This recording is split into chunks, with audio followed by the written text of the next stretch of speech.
Hello students, welcome to chemistry दुनिया। तो students, जैसा कि हमने लास्ट लेक्चर में पढ़ा था electric field due to dipole on axial position, अब हम पढ़ते हैं electric field due to dipole on equatorial position. ठीक है डियर स्टूडेंट्स। अब इक्वेटोरियल मतलब होता है स्टूडेंट्स परपेंडिकुलर बाइसेक्टर। तो ये हमारा एक डाइपोल है माइनस क्यू और क्यू, ये 2a डिस्टेंस से सेपरेटेड है, ये 2a डिस्टेंस से सेपरेटेड है। तो इसके इक्वेटोरियल पॉइंट पर इसके परपेंडिकुलर बाइसेक्टर एक पॉइंट मान लीजिए, हमने क्यू मान लिया। हमने इस पॉइंट पे हमें इलेक्ट्रिक फील्ड निकालना है, कितना होगा। ठीक है डियर स्टूडेंट्स। तो देखिए कितना होता है। तो सबसे पहले हम ये देखेंगे कि इस पॉइंट से दोनों चार्जेस की दूरी कितनी है। तो ये हमारा ये आर दूरी है, यहाँ से ये आर दूरी है और ये आर दिया है ए से बड़ा है, वही सेम आर जो हमारा ए से काफ़ी बड़ा है। तो इस माइनस क्यू से इस पॉइंट की जो दूरी अपनी ये है under root r square a square. तो ये जो दूरी अपनी under root r square plus a square, वही सेम दूरी आपका ये हो जाएगा, ये भी आपका under root r square plus a square है। तो डियर स्टूडेंट्स, आपको डायरेक्ट नहीं लिखना है, आपको एग्जाम में प्रॉपर वे में लिखना है। वो हमारे साइट www.thebrainyuniverse.com में सारे नोट्स अपलोड कर रखे हैं हमने, आप वहाँ से डाउनलोड कर लीजिएगा। हम बस आपको बता रहे तरीका और वहाँ पे सारा चीज़ मेंशन है। ठीक है डियर स्टूडेंट्स। तो आप लेक्चर भी देखिएगा और साथ साथ नोट्स भी पढ़िएगा। तो आइए क्लास पे आते हैं। तो ये पॉइंट क्यू जो आपकी दूरी है वो under root r square plus a square है। यहाँ से भी सेम दूरी under root r square plus a square, यानी इस माइनस क्यू से और इस प्लस क्यू से जो इस पॉइंट पे जितना इलेक्ट्रिक फोर्स लगेगा, इस पॉइंट पे जो इलेक्ट्रोस्टैटिक फोर्स लगेगा उस इलेक्ट्रिक फील्ड की वजह से वो क्या रहेगा, सेम रहेगा। वो क्या रहेगा, मैग्नीट्यूड वाइज सेम रहेगा। अब हमने ये देखना है कि डायरेक्शन क्या है। इस माइनस क्यू से इस पॉइंट पे डायरेक्शन हमारा इस माइनस क्यू की तरफ है और इस प्लस क्यू से इस पॉइंट पे डायरेक्शन हमारा अपोजिट है। अपोजिट यानी क्या बोलते हैं, प्लस क्यू के अपोजिट है और इस माइनस क्यू की तरफ है। ठीक है, यानी जिधर इलेक्ट्रोस्टैटिक्स फोर्स की डायरेक्शन है वही आपकी इलेक्ट्रिक फील्ड की भी डायरेक्शन है। तो इस पॉइंट को हम यहाँ जूम करके बना लेते हैं। ये आपका ये हुआ और ये आपका इस तरफ हुआ। ठीक है डियर स्टूडेंट्स। अब क्या है कि ये और ये मैग्नीट्यूड वाइज सेम है, ये और ये मैग्नीट्यूड वाइज सेम है। जब भी दो वेक्टर मैग्नीट्यूड वाइज सेम होते हैं तो उनका रिजल्टेंट हमेशा उनका जो रिजल्टेंट होता है वो हमेशा उसके एंगल बाइसेक्टर पे होता है, यानी उनका जो रिजल्टेंट आएगा वो सेम एंगल सबटेंड करेगा उस वाले से भी इस वाले से भी। तो ये जो हमारा इनेट निकलेगा, ये हमारा जो इनेट निकलेगा, ये जो हमारा इनेट निकला, ये भी एंगल थीटा रहेगा अपना, ये भी एंगल थीटा रहेगा अपना। ठीक है डियर स्टूडेंट्स। ये जो इनेट निकला अपना, ये भी एंगल थीटा रहेगा, ये भी एंगल थीटा रहेगा। तो इनेट की डायरेक्शन क्या निकल गई अपनी, ये निकल गई। और देखिए ये एंगल हमने थीटा माना, ये एंगल हमने, ये पॉइंट क्यू, इस पॉइंट क्यू मत लीजिए, इसे पॉइंट एम मान लीजिए, कंफ्यूज हो जाएगा। ये पॉइंट एम मान लिया हमने, ये एंगल अपना थीटा रहेगा डियर स्टूडेंट्स, ये एंगल अपना थीटा रहेगा। तो ये देखिए ये लाइन और ये लाइन एक दूसरे क्या है, पैरेलल है। ये लाइन और ये इनेट की लाइन एक दूसरे क्या है, पैरेलल है। तो ये जितना एंगल थीटा है ये भी हमारा एंगल थीटा रहेगा, ये एंगल थीटा है ये भी हमारा एंगल थीटा रहेगा, क्योंकि ये वर्टिकली अपोजिट एंगल हो गया। और दूसरी बात, ये जो इनेट है ये सेम एंगल सबटेंड कर रहे हैं, अगर ये थीटा रहेगा तो ये भी थीटा रहेगा। एक तरीके से आप ऐसे समझिए या एक तरीके से आप ऐसे समझिए, दोनों सेम है। तो हमारा ये इनेट कितना निकला, मान लीजिए हमने अगर मान लेते हैं ये हमारा इलेक्ट्रिक फील्ड ई है, दोनों का मैग्नीट्यूड सेम है, हमने मान लिया ये इलेक्ट्रिक फील्ड ई है और ये भी इलेक्ट्रिक फील्ड ई है। तो ये जो हमारा इनेट निकला ये क्या निकला, 2e cos थीटा, ऐसे समझ लीजिए। या देखिए इसको रिजॉल्व कर लीजिए, ये e cos थीटा, ये e sin थीटा, ये e cos थीटा ऊपर e sin theta, e sin theta एक दूसरे को कैंसिल आउट कर दिए, बचा हमारा क्या, 2e cos थीटा। जो हमारा इनेट बचा ये हमारा क्या है, 2e cos थीटा। और हमारा डायपोल मोमेंट क्या होता है, q इंटू 2a। हमारा जो डायपोल मोमेंट क्या है, q इंटू 2a। तो अब देखिए हम किसी के एक की वजह से e लिख देते, e कितना हो गया, k q upon under root r. Under root कितना हो गया, देखिए अंडर रूट ये डिस्टेंस जो हमारा होता है k q अपॉन आर, तो ये r डिस्टेंस हमारा कितना, under root r square plus a square, under root r square plus a square. ई तो हमारा निकल गया। अब क्या हमारा कॉस थीटा, कॉस थीटा क्या होगा हमारा, कॉस थीटा देखिए कॉस थीटा हमारा हो जाएगा बेस कितना हमारा ए, क्योंकि ये परपेंडिकुलर बाइसेक्टर है। Base upon hypotenuse. Cos theta हमारा हो गया a upon under root r square plus a square. Cos theta हो गया हमारा a upon under root r square plus a square. तो हमारा ई नेट देखिए कैसे लिखते हैं, ई नेट हमारा हो गया 2e कॉस थीटा, 2e हो गया हमारा के क्यू अपॉन इसका whole square, sorry under root r square plus a square का whole square. K q upon r square होता है स्टूडेंट्स, तो आर हमारा कितना under root r square plus a square का होल स्क्वायर। तो ये स्क्वायर और ये रूट दोनों एक दूसरे को मार गए, तो r square plus a square बचा। और कॉस थीटा हमारा कितना है a upon under root r square plus a square. ठीक है डियर स्टूडेंट्स, तो हमारा ई नेट कितना हो गया, ई नेट हमारा हो गया, अब देखिए r square plus a square की power 1, r square plus a square की पावर 1/2, तो 1 प्लस 1/2 3/2, तो हमारा निकल गया 3/2। तो ये नीचे हो गया 3 r square plus a square की पावर 3/2।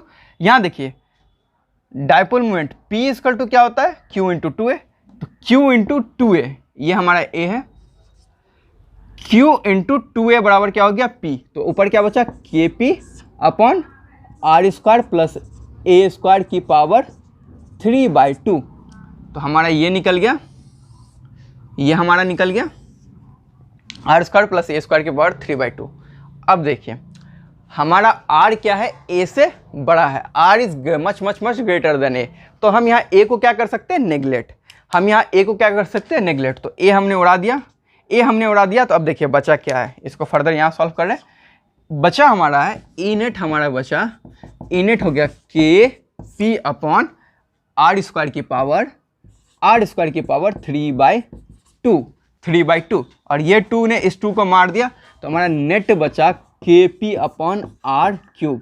हमारा जो नेट ई बचा, हमारा नेट ई बचा के पी अपॉन आर क्यूब, हमारा नेट ई बचा के पी अपॉन आर क्यूब। अब देखिए गौर से देखिए, अब गौर से देखिए, ई हमारा क्या है, वेक्टर, पी हमारा क्या है, वेक्टर। ठीक है, ई हमारा वेक्टर है, पी हमारा क्या वेक्टर है। तो क्या हमें यहाँ साइन कन्वेंशन की जरूरत पड़ेगी। देखिए हमारा जो डायपोल मोमेंट की डायरेक्शन, P मतलब होता है डायपोल मोमेंट, लास्ट लेक्चर में बता चुका। हमारी जो डायपोल मोमेंट की डायरेक्शन वो -q से +q की तरफ है। हमारी डायपोल मोमेंट की डायरेक्शन -q से +q की तरफ है। और हमारा ई नेट की डायरेक्शन किधर निकला, अपोजिट। हमारा ई नेट की डायरेक्शन और हमारा डायपोल मोमेंट की डायरेक्शन एक दूसरे के क्या है, अपोजिट है। हमारी ई नेट की डायरेक्शन और हमारी डायपोल मोमेंट की डायरेक्शन एक दूसरे के क्या है, अपोजिट है। तो जो हमारा ई नेट बराबर के पी अपन आर क्यूब लिखे, इसके आगे हमने क्या देना है, माइनस देना है। हमने क्या देना है, माइनस देना है। और ये माइनस क्या शो कर रहा है, ये माइनस शो कर रहा है कि हमारा ई नेट का डायरेक्शन और हमारा डायपोल मोमेंट का डायरेक्शन दोनों क्या है, एक दूसरे के अपोजिट है। इससे पहले हमने पढ़ा एक्सियल में, वहाँ हमने क्यों माइनस नहीं दिया, क्योंकि हमारा ई नेट का डायरेक्शन और डायपोल मोमेंट की डायरेक्शन क्या आ रही थी, सेम आ रही थी। वहाँ पे हमने क्यों माइनस दिया, क्योंकि ई और पी के डायरेक्शन सेम आ रही थी। बट यहाँ पे ई और पी के डायरेक्शन सेम नहीं है। ठीक है डियर स्टूडेंट्स, तो ये आपके बोर्ड में पूछ सकते हैं, बोर्ड के हिसाब से ये बहुत महत्वपूर्ण है। इसको आप काफ़ी अच्छे से रिवाइज कीजिएगा। एक जनरल टर्म है, मतलब कि किसी भी पॉइंट में डायपोल मोमेंट की वजह से इलेक्ट्रिक फील्ड क्या होती है, वो जनरल टर्म पढ़ा देते हैं। वो आपके लिए उतना इंपॉर्टेंट नहीं है, लेकिन आपके लिए क्या इंपॉर्टेंट है, एक्सियल पोजीशन और इक्वेटोरियल पोजीशन, इन दोनों को पढ़ना आपके लिए इंपॉर्टेंट है। आइए एक जनरल पॉइंट भी देख लेते हैं। ठीक है डियर स्टूडेंट्स, चलिए आइए देखते हैं जनरल पॉइंट क्या है। मान लीजिए आपका कोई एक पॉइंट है, ठीक ना, यहाँ कोई पॉइंट है, इस पॉइंट पे हमने इलेक्ट्रिक फील्ड निकालना है, और ये आपका एंगल बना रहा है थीटा, ये आपका कुछ एंगल बना रहा है थीटा। तो डियर स्टूडेंट्स, इसको करते कैसे, देखिए इसको सबसे सिंपल तरीका है, इसको आप डायपोल मूवमेंट से कीजिए। बाकी अगर आप ऐसे करने जाएंगे तो बहुत टाइम लग जाएगा, उस पर समझ में नहीं आएगा। सबसे सिंपल तरीका हमने क्या करना है, डायपोल मूवमेंट। डायपोल मूवमेंट की डायरेक्शन हमने पता है -q से +q पे, ये हमारा p डायपोल मूवमेंट है। ठीक है डियर स्टूडेंट्स, तो हम इस p को रिजॉल्व कर देते हैं। तो इस p को हम रिजॉल्व करेंगे तो इस p का इस डायरेक्शन में आएगा p cos थीटा। तो इस p का हमारा इस डायरेक्शन में आएगा, इस p का हमारा इस डायरेक्शन में आएगा p cos थीटा। और एक रिजॉल्व स्टूडेंट पता है कि इसके परपेंडिकुलर आएगा, इसके परपेंडिकुलर आएगा, क्या आएगा, p sin थीटा। ठीक है डियर स्टूडेंट्स, एक आपका p cos थीटा हो गया, एक आपका हो गया p sin थीटा। तो डियर स्टूडेंट्स, आपने पढ़ा है कि ये पी कॉस थीटा के लिए ये कौन सा पॉइंट हो गया, एक्सियल, और ये पी साइन थीटा के लिए ये कौन सा पॉइंट हो गया, इक्वेटोरियल, क्योंकि ये पॉइंट इस पी साइन थीटा क्या है, परपेंडिकुलर है, और ये पी कॉस थीटा का ये पॉइंट क्या है, इसके एक्सिस पे है। तो आपका यहाँ पे जो आपका इस पॉइंट पे आपका इस पॉइंट पे इस डायपोल की वजह से इलेक्ट्रिक फील्ड किधर लगेगी, इस तरफ, और कितना लगेगा 2kp/r³, 2kp/r³, और p हमारा क्या है, p cos थीटा, p हमारा है p cos थीटा। ठीक है डियर स्टूडेंट्स, और इस p sin थीटा से इस पॉइंट पे इलेक्ट्रिक फील्ड किधर लगती है, इलेक्ट्रिक फील्ड लगती है हमारी अपोजिट, इस p sin थीटा, ये जो आपकी परपेंडिकुलर है, ये जो परपेंडिकुलर है, अभी हमने पढ़ा कि परपेंडिकुलर में जिधर डायपोल मूवमेंट होती है इलेक्ट्रिक फील्ड उसके अपोजिट लगती है, और एक्सियल में जिधर डायपोल मूवमेंट होती है इलेक्ट्रिक फील्ड उधर लगती है। तो ये आपका p sin थीटा हो गया। तो इस पॉइंट पे आपका इलेक्ट्रिक फील्ड किधर लगेगा, अपोजिट टू डायपोल, तो ये इस तरफ लगेगा, और कितना लगेगा, अभी हमने कितना निकाला, kp/r³, तो हमारा ये हुआ p हमारा क्या है, p sin थीटा/r³। ठीक है, ये आपका हो गया 2kp cos थीटा/r³ ये हो गया, और kp sin थीटा/r³ ये हो गया। यानी आपके पास दो वेक्टर हो गए, एक वेक्टर ये हो गया और एक वेक्टर ये हो गया। ठीक है डियर स्टूडेंट्स, अब सीन क्या है कि अगर आप इसको रिजॉल्व कीजिएगा, मैं डायरेक्ट आंसर बता देता हूँ, इसको आप रिजॉल्व कीजिएगा तो आपको रिजॉल्व करने पे आंसर आएगा kp/r³, kp/r³, और ये आएगा अंडर रूट kp/r³,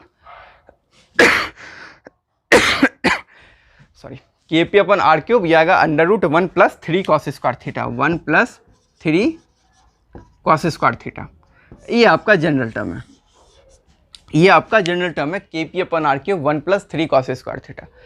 अब देखिए इसको हम अप्लाई करके देखते हैं। जब हमारा एक्सिस पोजीशन था तो एक्सिस पोजीशन में डायपोल मूवमेंट और जो डिस्टेंस, जो जिस तरफ डिस्टेंस था उसी तरफ डायपोल मूवमेंट था, तो डिस्टेंस और डायपोल मूवमेंट क्या है, सेम इसमें, तो उनके बीच एंगल क्या था, 0 डिग्री। तो कॉस को 0 पुट कीजिएगा तो cos 0 0 होता है, तो cos 0 1 होता है, तो 3 + 1 4 अंडर रूट से बाहर आया तो कितना बचा 2, तो 2kp/r³। तो एक्सिस में क्या है 2kp/r³, और cos को 90 रखिएगा, अगर वो आपका इक्वेटोरियल पोजीशन है, cos को 90 रखिएगा तो ये 0 और ये 1, तो 1 की कोई वैल्यू नहीं, तो हमारा आंसर क्या है kp/r³। तो ये आपका जनरल टर्म है। तो ठीक है डियर स्टूडेंट्स, तो आपका यहाँ इलेक्ट्रिक फील्ड खत्म होता है।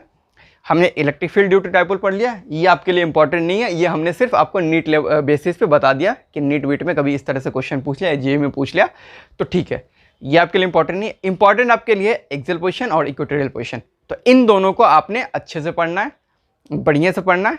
तो हमारा इलेक्ट्रिक फील्ड ये समाप्त हो गया। हम नेक्स्ट लेक्चर में पढ़ेंगे पोटेंशियल ड्यू टू डायपोल, फिर हमारा डायपोल समाप्त हो जाएगा। ठीक है डियर स्टूडेंट्स, चलिए आज के लिए यही क्लास ओवर करते हैं। थैंक यू वेरी मच, और हमारे चैनल को आप सब्सक्राइब कीजिए, ज़्यादा से ज़्यादा शेयर कीजिए हमारे वीडियो को। Thank you.